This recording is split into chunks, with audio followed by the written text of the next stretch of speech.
Az unokatestvérem a folyóparton talált egy kóbor kutyust.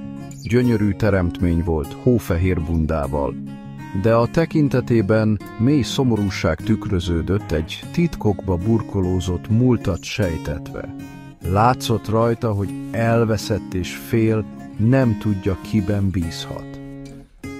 Az unokatestvérem a nagy szívével nem tudta otthagyni. Hazavitte, abban a reményben, hogy megadhatja neki azt a szeretetet és gondoskodást, amire olyan kétségbeesetten szüksége volt. Eleinte a kutya minden érintéstől összerezzent, a farkát behúzta a lábai közé. Minden zaj, minden hirtelen mozdulat megremegtette. A világ számára a veszélyek helye volt, és ő csak próbált túlélni. De az unokatestvérem türelmes és kedves volt. Gyengéd természetével lassan leomlasztotta a szíve körüli falat. A napok hetekké váltak, és lassan a kutya kezdett megváltozni. Óvatosan csóválni kezdte a farkát, amikor az unokatestvérem közeledett. Húzatosan fogadta el a kezéből a jutalomfalatokat, teste még mindig feszült volt, de a szeme megenyhült. A félelem, ami korábban elfojtotta, kezdett eloszlani, és helyét a remény pislákoló fénye vette át.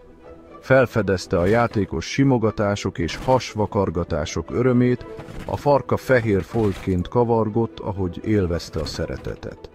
A kutya, aki egykor a legkisebb érintésre is összerezzent, most az unokatestvérem ölelésébe bújt, vigaszt találva a melegében. Otthon talált egy helyet, ahol biztonságban volt, szerették és dédelgették. Egy napsütéses délutánon, miközben a parkban játszottak, valami megváltozott a kutyában. Talán egy illat, egy hang, vagy csak egy rég elfeledett ösztön, de elszaladt. Olyan hevességgel rohant, amilyet az unokatestvérem még soha nem látott. A póráza úgy húzódott utána, mint egy megtört ígéret. Ugatott és vicsorgott a többi kutyára, korábbi félelmét ősi agresszió váltotta fel. Az unokatestvérem összetörve és ijedten utána rohant, hívásai süket fülekre találtak.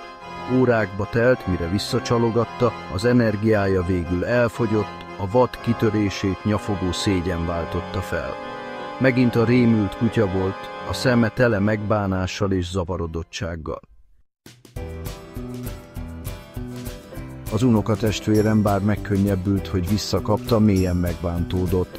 A kutya, aki az élete részévé vált, elárulta a bizalmát.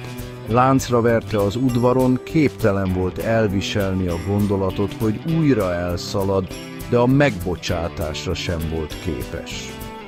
A kutya ismét bezárva, szomorú szemekkel nézte. Vágyott rá, hogy az unokatestvérem kezéhez dörgölőzzön, bocsánatot kérjen a tettéért, de a lánc visszatartotta, állandóan emlékeztetve a hibájára. Éjszaka nyafogott, tettének súlya ránehezedett. Megértette, hogy a szabadság, mint a bizalom, törékeny dolog. Megtanulta, hogy a tetteknek következményei vannak, és hogy a megbocsátás, mint a szeretet, egy választás.